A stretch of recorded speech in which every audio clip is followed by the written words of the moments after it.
Hello members, अब बात करते हैं कल मार्केट कैसा रह सकता है। अब देखो, आज है फेड की पॉलिसी और अभी तक पॉलिसी तो नहीं आई है, ठीक है। तो आप देखोगे मार्केट ऑलमोस्ट स्टेबल टू थोड़ा ऊपर है, 200 पॉइंट आज रिकवर है। हालांकि डाउ फ्यूचर्स मुझे कुछ ज्यादा ही बता रहे हैं, यहाँ पे डाउ फ्यूचर्स काफी 700 पॉइंट बता रहे हैं, लेकिन आई थिंक पता नहीं कुछ मिसमैच होता हुआ आपको दिखाई दिया। तो अभी के लिए डाउ जोन्स ऊपर है, ठीक है। लेकिन देखो, पॉलिसी आने के बाद देखेंगे क्या मार्केट क्या ऊपर सस्टेन करता है कि नहीं। लेकिन सी सिंपल लैंग्वेज में बोलना चाहूंगा, चांसेस तो हाई है कि मार्केट पॉजिटिव रह सकता है, ठीक है। बहुत सारे स्टॉक में न्यूज है, वन बाय वन डिस्कस करेंगे। आप लोगों की क्वेरीज भी मैं डिस्कस करना जरूर चाहूंगा, तो वीडियो एंड तक देखिएगा। एनसी आज ऑलरेडी वीडियो आ चुका है। मार्केट आज फॉल किया, उसमें बहुत सारे स्टॉक फॉल किए। क्या स्ट्रेटेजी हो सकती है, मिड कैप कितना फॉल कर सकता है, सपोर्ट्स क्या है मिड कैप्स का, रेजिस्टेंस क्या है, वो सब कुछ बताने की कोशिश की, इंक्लूडिंग वाटिक वाबक, एनएमडीसी, दीपक फर्टिलाइजर, पीवीआर, ये सभी स्टॉक मैंने डिस्कस किया। आप जाके जरूर चेकआउट कर सकते हैं। और अभी जो नए 2 आईपीओ आए हैं, वो मैंने नई चैनल में रखा है, smart money moves bye market. आप देख सकते हैं यहाँ पे विशाल मेगा मार्ट क्या कितना और ऊपर जा सकता है, टेक्निकल चार्ट्स क्या बता रहे हैं, क्लोजिंग क्या है, म्यूचुअल फंड किसने खरीदारी की, क्योंकि म्यूचुअल फंड ने भी काफी तगड़ी खरीदारी की है। तो आप जाके जरूर चेकआउट कर सकते हैं। मोबी क्विक भी मैंने डिस्कस किया, जरूर देखिएगा, ठीक है। नई चैनल में, और नई चैनल की लिंक आपको दोनों जगह मिल जाएगी। यहाँ पे हमारे अबाउट अस के अंदर भी मिल जाएगी, और वीडियो के हमारे डिस्क्रिप्शन में भी आपको नई चैनल मिल जाएगी, smart money moves bye market, ठीक है। तो जाके देख सकते हैं। चलिए स्टार्ट कर देते हैं। देखो, मार्केट की क्लोजिंग डेफिनेटली नेगेटिव है, और रीजन तो आप सभी लोग, मैं बता चुका हूं आप लोगों को, ठीक है। आप देखो, आप ये समझो कि कल अगर फेड की पॉलिसी से गैप अप ओपन हुआ तो मुझे लगता है ट्रेंडिंग हो सकता है, ठीक है। मार्केट एक ट्रेंड कंटिन्यू कर सकते हैं, क्योंकि लगातार 3 दिन फॉल हुआ है, तो एक शॉर्ट कवरिंग हो सकती है और मार्केट के ऊपर लेके जा सकता है। तो जितने भी शॉर्टर्स होंगे वो ट्रैप हो सकते हैं, ठीक है, अगर मार्केट गैप अप ओपन हुआ तो। ओके, लेकिन देखो, गैप अप में ऐसा भी हो सकता है कि ऊपर जाने के बाद थोड़ा फॉल करे एंड देन ट्रेंडिंग हो जाए, ठीक है। तो ऐसी वॉलेटिलिटी जनरल होती है, बात समझ में आ रही है, ऐसी जनरल होगी। लेकिन शॉर्ट एंड सिंपल में पॉजिटिव रहने की उम्मीद है अगर गैप अप ओपन हुआ। अगर गैप डाउन ओपन हुआ तो मुझे लगता है नीचे के लेवल से शॉर्ट कवरिंग आएगी। क्यों? क्योंकि ऑलरेडी काफी लोगों ने शॉर्ट किया है। अगर जिन लोगों ने शॉर्ट ऑलरेडी करके रखा है वो लोग प्रॉफिट बुक करेंगे गैप डाउन में, तो शॉर्ट कवरिंग तो भी मुझे दिखाई दे सकती है, ठीक है। रही बात स्टेबल ओपन हो गया, तो देखो स्टेबल ओपन होगा तो मुझे लगता है ये सपोर्ट है, और अगर सपोर्ट ब्रेक हुआ, जो है आज का लो 24,150, अगर वो ब्रेक हुआ तो 24,000 को जाता हुआ आपको मार्केट दिखाई देगा। तो 3 लेवल से मैंने आपको तीनों तीन समझा दिए कि गैप अप ओपन होगा तो क्या होगा, गैप डाउन ओपन होगा तो क्या होगा, एंड स्टेबल ओपन होगा तो क्या होगा, ठीक है। सेम आपको बैंक निफ्टी में भी फॉलो करना है, सेम चीजें यही हो सकती है बैंक निफ्टी के अंदर भी, ठीक है। वहां पे फॉल का सपोर्ट मैं आपको दिखा देना चाहता हूं, 51,600 का सपोर्ट है, 660 का सपोर्ट है, ठीक है। तो बस उतने दिन में रखिएगा। चलिए बात करते हैं यहाँ पे यूएस मार्केट। स्टेबल ओपन हुआ है, कोई ज्यादा मोमेंटम नहीं है। फेड की पॉलिसी के बाद हम लोग देखेंगे क्या होता है। अब देखो, कुछ स्टॉक डिस्कस कर लेते हैं। आईटीसी, आईटीसी क्या कर रहा है, आईटीसी शांति से बैठा हुआ है, उसको कोई जाने की जल्दी नहीं है। और देखो, इसका जो बुल रन था ना पहले, 200 से 500 पे जाना, वो खत्म हो चुका है। 500 पे तकड़ा रेजिस्टेंस है, इसका फादर भी ब्रेक नहीं कर पा रहा है। लेकिन अभी न्यूज ये है कि कंपनी ने स्टेक खरीदा है ईआईएच के अंदर, ठीक है। और लीला के जो होटल्स है, I think EIH India listed है ऑलरेडी, पीयर मार्केट में लिस्टेड है।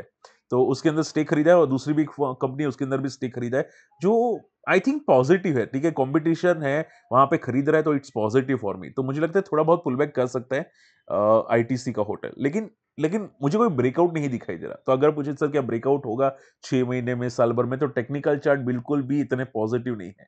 ये बस टाइम पास करता रहेगा, 400 से 500 के बीच में टाइम पास करेगा। वक्रंगी की बात करते हैं। देखो, वक्रंगी बहुत ही बेस्ट पेनी स्टॉक था अब तक का।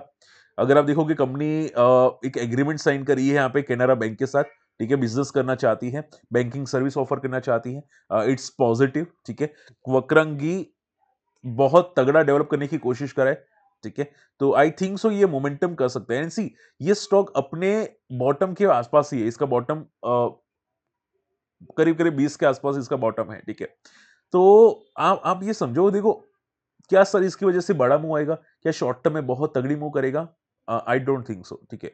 लेकिन आप ये समझो, स्टॉक बहुत ही अच्छा स्टॉक है। लॉन्ग टर्म में कोई बड़ी मोमेंटम मुझे नहीं दिखाई देती।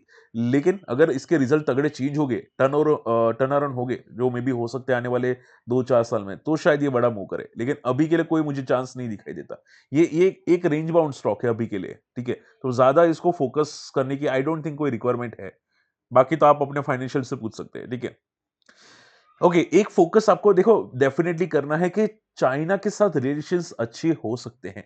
चाइना का फॉरेन मिनिस्टर यहाँ पे इंडियन कंपनी के साथ बातचीत किए। माना जा रहा है कि यहाँ पे जो प्रॉब्लम्स है, जो हम लोग ट्रेड करते हैं चाइना के साथ, ठीक है? वो ट्रेड ईज़ करना चाहते हैं, ओके? तो इसकी वजह से माना जा सकता है यहाँ पे काफ़ी हद तक हम लोग डेवलपमेंट देख सकते हैं यहाँ पे इंडिया चाइना में। जो बॉर्डर के इश्यूज़ थे, वो भी सॉर्ट आउट हो रहे हैं। और बॉर्डर के बाद जो ट्रेड का इश्यूज है वो भी सॉर्ट आउट हो सकता है। तो आई थिंक सो कि अगर ऐसा होता है तो हमारी इंडियन इकोनॉमी के लिए थोड़ा बूस्ट हो सकता है, आई थिंक सो, क्योंकि हमारा एक्सपोर्ट भी काफी अच्छा होगा चाइना के साथ। और अगर वहां से कुछ आएगा तो हमको ये सस्ते माल भी मिलेंगे, तो आई थिंक सो कि बेनिफिट होना चाहिए एटलीस्ट। सी उसके अलावा एक स्टॉक है गुलशन पॉलीकॉल्स। यहाँ पे एक न्यूज आ रही है कि पीएलए स्कीम का उनको बेनिफिट मिला है। ये 2 rupees per litre PLA scheme का बेनिफिट है जो इथेनॉल में यूज होगा, ठीक है? 500, आई थिंक 500 मिलियन का इनका कुछ ऑर्डर मिला है। 30 साल के लिए वो कंप्लीट कर सकते हैं। तो अच्छी बात है, आप देख सकते हैं यहाँ पे ये जो कंपनी है उनको यहाँ पे ऑर्डर रिसीव हुआ है प्रोडक्शन करने के लिए इथेनॉल, और काफी सस्ता मिल रहा है, तो स्टॉक के लिए बेनिफिट है।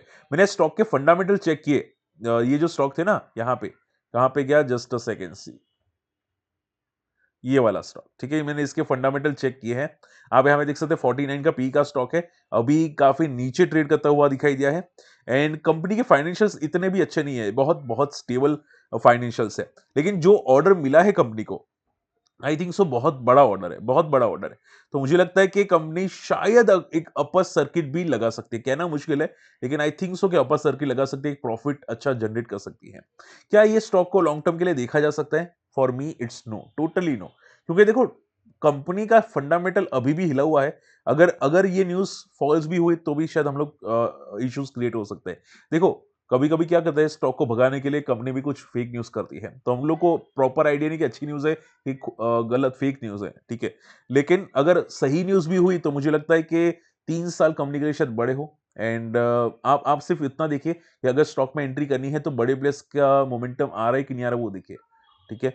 अगर अगर मोमेंटम चली गई ना तो आप स्टॉक में फंस जाएंगे। तो मेरे हिसाब से ऐसा स्टॉक कम देखिए जिसमें वॉल्यूम्स ही कम हो, ठीक है? ऐसा स्टॉक मेरे हिसाब से तो देखने ही नहीं चाहिए जहां पे वॉल्यूम्स कम हो। क्योंकि देखो, आप यहाँ पे देखो, सी समझो बात को। यहाँ पे देखो, वॉल्यूम्स थोड़े आए और उसके बाद ड्राई हो गया स्टॉक, 260 से 175 चला गया।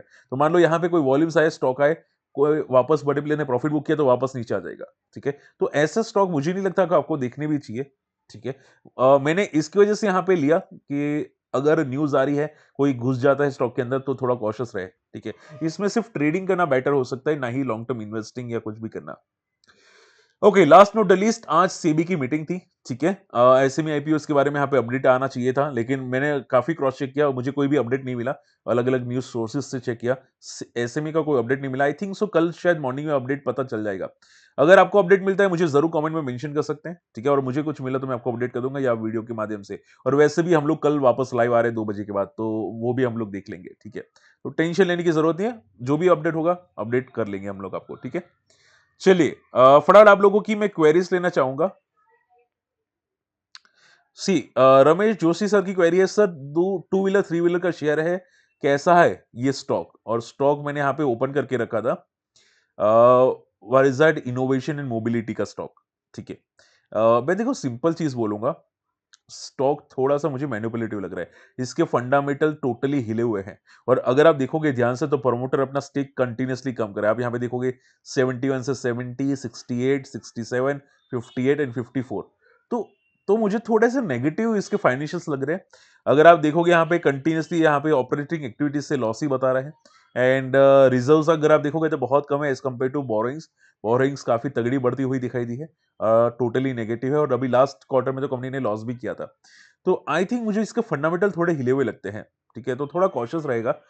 ऐसा नहीं कि कोई भी 40 रुपए का स्टॉक हो तो उसमें घुस जाओ आप, ठीक है? थोड़ा आपको कॉशियस रहने की जरूरत है। मुझे टोटली फंडामेंटल काफी मतलब अलग लगते हैं, ठीक है? फेक लगते हैं। तो आपको कॉशियस रहने की जरूरत है। Sir which mutual fund is the best, ठीक है? नॉलेज काबा का क्वेश्चन है। देखो, मैं मुझे बहुत सारे म्यूचुअल फंड फोकस में करता हूँ। एंड ज्यादातर मैं आपको बताना चाहूंगा, मैं म्यूचुअल फंड रजिस्टर्ड एडवाइजर हूँ, ठीक है? मैं म्यूचुअल फंड के बारे में आराम से सलाह दे सकता हूँ। तो मैं सिंपल बोलूंगा, मैं खुद म्यूचुअल फंड यूज करता हूँ जो है फ्लेक्सी कैप और स्मॉल कैप फंड यूज करता हूँ, ठीक है? एंड ग्रोथ फंड भी यूज करता हूँ। तो ये 3 टाइप के मैं म्यूचुअल फंड यूज करता हूँ। तो आप अगर पूछना चाहे तो यहाँ पे कौन क्वांट का भी ले सकते हैं, क्वांट का फ्लेक्सी कैप, या फिर Nippon India small cap fund ले सकते हैं, बहुत अच्छे दोनों। डेफिनेटली क्रॉस चेक करना चाहते हैं कर सकते हैं, ठीक है। तो मैं तो ये दो डेफिनेटली यूज करता हूँ, और क्वांट का ईएलएसएस फंड भी यूज करता हूँ, तो आई थिंक काफी अच्छे फंड्स है अगर आप इंटरेस्टेड रखते हैं तो, ठीक है। शक्ति पंप्स, शक्ति पंप्स, सर शक्ति पंप्स के बारे में बताइए, क्या ऐड कर सकते हैं कि नहीं, देखते हैं यहाँ पे। आई थिंक आज लाइव मार्केट में हम लोगों ने शक्ति पंप डिस्कस तो जरूर किया था, ऊपर के लेवल से स्टॉक सर्किट में गया था नीचे। देखो मुझे लगता है कि स्टॉक अभी 1000 का रेजिस्टेंस है, ये स्टॉक एक टाइप का मल्टी बैगर हो चुका है, अभी अभी देखने का आई डोंट थिंक कोई फायदा होना चाहिए, ये ऑलरेडी इसका जो बुल रन था वो हो चुका है, ठीक है। तो आपको कॉशियस रहना है, वैसे भी 1000 का रेजिस्टेंस है, तो बस आई आई डोंट थिंक इसमें अभी कुछ बचा है, जो था वो हो चुका। हम लोगों ने बहुत पहले डिस्कस किया था जब ये 1500 पे था, देन 4500 गया, एंड उसके बाद बोनस स्प्लिट आया एंड नीचे, ठीक है। तो अभी आई डोंट थिंक कुछ रिक्वायरमेंट है, कुछ भी बचा है, बाकी तो आप डेफिनेटली देख सकते हैं। और शॉर्ट टर्म में मोमेंटम खत्म हो चुके हैं, आई थिंक सो, ठीक है। यूनिवर्स केबल एंड जोमेटो के बारे में बताइए। देखो यूनिवर्स केबल भी मैंने क्रॉस चेक किया, अभी मैंने यहाँ पे फंडामेंटल इसके ओपन किए थे, एंड काफी फंडामेंटल हिले हुए हैं इसके भी, ठीक है। ये आप बहुत कम मार्केट कैप के स्टॉक्स देखते हैं, जो 2000 करोड़ 3000 करोड़ की मार्केट कैप है, उस टाइप के आपके स्टॉक्स देखते हो, तो इसके भी मार्केट कैप फंडामेंटल्स बहुत हिले हुए हैं। आई डोंट थिंक इसमें भी कुछ है दम स्टॉक में, ठीक है। तो अभी वॉल्यूम्स आ रहे हैं, चलो ठीक है, लेकिन फंडामेंटल इतने खराब है कि कुछ भी हो सकता है स्टॉक में, ठीक है। तो अभी के लिए ऐसा कुछ है नहीं स्टॉक में कि वो भी बड़ा मोमेंटम करे, कोई बड़ी तगड़ी मोमेंटम करता हुआ दिखाई दे, तो आपको कॉशियस रहना चाहिए स्टॉक में। ओके, केपीए ग्रीन मेरे भाई पूरा का पूरा साइडवेज है, ठीक है, इसमें भी कोई मोमेंटम है नहीं। एंड हाँ, मरियन पॉजिटिव है अभी भी, टेक्निकल चार्ट्स अभी भी दम है। And last not the list sir का क्वेरी है, सर एचएल 3% डाउन गया है। देखो मार्केट में प्रॉफिट बुकिंग है, उसी की वजह से गया है, ठीक है। तो आप ये समझो कि दिसंबर है ना अभी मंथ, तो आई थिंक सो वापस ये 2 दिन में 2-3 दिन में रिकवर होना चाहिए स्टॉक, ठीक है। तो ये टेम्पररी फॉल है, ठीक है, बजट से पहले टेम्पररी फॉल आते हैं, और वापस एक बार टॉप टेस्ट करने की कोशिश जरूर करेगा, ठीक है। आपको हमेशा बॉटम से देखनी चाहिए, मैं हमेशा आपको बोलता हूँ बॉटम से देखिए, ठीक है, जहां पे मार्केट बॉटम बना रहा था, तब आप एचएल को देखते तो ज्यादा बेटर होता, क्योंकि 4000 से स्टॉक्स 4800 तक जाता हुआ दिखाई दिया, विच इज बिग मूव, ठीक है। तो मेरे हिसाब से 10 से 15% के आराम से नीचे के लेवल से मूव कर गया था। तो अभी टॉप पे देखोगे तो थोड़ा तो क्वेश्चन आएगा ही डेफिनेटली। तो सपोर्ट 4300 के आसपास है, वहां से वापस ये पुल बैक कर सकता है, टेक्निकल चार्ट्स वही बता रहे हैं। चलो, आई होप आज का वीडियो पसंद आए, वीडियो शेयर जरूर कीजिएगा, सॉरी चैनल सब्सक्राइब कीजिएगा, एंड ये दूसरी चैनल को भी सब्सक्राइब कर लीजिएगा। बाकी देखो, आपको अकाउंट ओपन करना है तो यहाँ पे अकाउंट ओपनिंग की लिंक आपको वीडियो के डिस्क्रिप्शन कमेंट्स पे भी मिल जाएगी, या टेलीग्राम में भी मिल जाएगी, आप जाके जरूर चेकआउट कर सकते हैं। और हाँ, ये पोल मैंने किया था क्रिप्टो कम्युनिटी ग्रुप का, बहुत सारे लोग इंटरेस्टेड हैं, तो मैं सोच रहा हूँ यहाँ पे नेक्स्ट मंडे के बाद सीरीज कंटिन्यू करने की कोशिश करूँ क्रिप्टो में, तो अगर इंटरेस्टेड है वो भी आप जरूर चेकआउट कर सकते हैं, ठीक है। मिलते हैं अगले वीडियो में, तब तक के लिए गुड बाय, जय हिंद।